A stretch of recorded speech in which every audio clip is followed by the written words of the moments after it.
Shalom bien-aimés, ce matin nous poursuivons notre étude du thème Une plus grande gloire et pour cela je nous invite à réfléchir à cette parabole de notre maître dans Luc 12 à partir du verset 13. Quelqu'un dit à Jésus du milieu de la foule: Maître, dis à mon frère de partager avec moi notre héritage. Jésus lui répondit: Ô homme, qui m'a établi pour être votre juge ou pour faire vos partages? Puis il leur dit: Gardez-vous avec soin de toute avarice, car la vie d'un homme ne dépend pas de ses biens, fut-il dans l'abondance. Et il leur dit cette parabole: les terres d'un homme riche avaient beaucoup rapporté, et il raisonnait en lui-même, disant: que ferai-je, car je n'ai pas de place pour serrer ma récolte? Voici, dit-il, ce que je ferai: j'abattrai mes greniers, j'en bâtirai de plus grands, j'y amasserai toute ma récolte et tous mes biens, et je dirai à mon âme, tu as beaucoup de biens en réserve pour plusieurs années, repose-toi, mange, bois et réjouis-toi. Mais Dieu lui dit: insensé, cette nuit même ton âme te sera redemandée,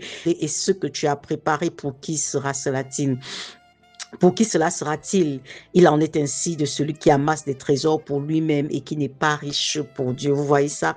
Ici, le Seigneur disait: la vie d'un homme ne dépend pas de ses biens. Que servirait-il à un homme de gagner le monde entier s'il perdait son âme? Il n'avait pas compris en fait que la bénédiction que Dieu faisait passer par lui, c'était pour le bien-être, pour le bonheur du plus grand nombre. Il était égoïste, il était auto-centré, et ça n'a pas plu à Dieu, cette attitude de ne regarder qu'à lui-même. Il dit que j'ai beaucoup travaillé. Combien de fois avez-vous entendu des gens dire: est-ce que qui m'a aidé? Vous savez comment j'ai souffert? Vous voyez un peu ça, les gens sont toujours là à rappeler comment dans leur souffrance il n'y a eu personne pour... Non, mais si Dieu n'avait pas été avec toi, tu ne te serais pas en sorti, n'est-ce pas? Il faut que tu te souviennes de ça quand même. Et ce Dieu-là mérite que, parce qu'il a été là pour toi, que tu puisses tendre la main à quelqu'un d'autre qui est à son image, à sa ressemblance, n'est-ce pas? À ton prochain. Souvenons-nous de la parabole du bon samaritain, n'est-ce pas? Donc, ici, le Seigneur nous fait clairement comprendre que lorsqu'il nous bénit, ce n'est pas pour nous seulement, ce n'est pas pour nous seulement. Malheureusement, l'apôtre Paul pouvait dire: même vous demandez, vous ne recevez pas, parce que vous demandez pour satisfaire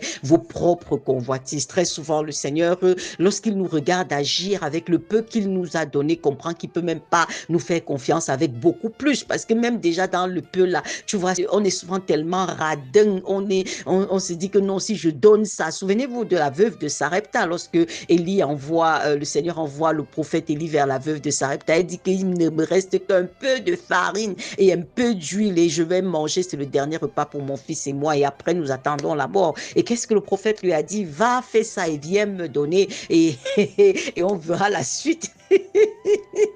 On verra la suite, n'est-ce pas? Ce qui se passe ici, c'est que très souvent, le Seigneur va nous tester avec le peu que nous avons pour dire: non, avec ce peu-là, tends la main à un tel, tends la main à un tel, investis dans ceci, investis dans cela, pour que le nom de l'Éternel soit glorifié. Parce que c'est à nous, en tant qu'enfants de Dieu, de pouvoir démontrer l'amour de Dieu au monde, bien-aimé. Si nous prêchons seulement en parole et pas en acte, vous voyez, y a pas, ça n'a pas de résultat, ça n'a pas de résultat. Donc nous devons travailler vraiment à ne pas seulement nous limiter à demander. Même quand tu aspires à une position, même quand tu aspires à plus grand, il faut toujours y aspirer avec la pensée d'être une solution pour le plus grand nombre, pas seulement pour toi, parce que ça, c'est le meilleur témoignage que tu puisses apporter au royaume de Dieu, n'est-ce pas? C'est ça en fait le véritable évangile. C'est pas seulement la parole, mais les actes concrets qui démontrent effectivement l'amour de Dieu à travers toi. C'est pour ça que le Seigneur nous dit: une plus grande gloire. Tu dois considérer que ce n'est pas l'accumulation.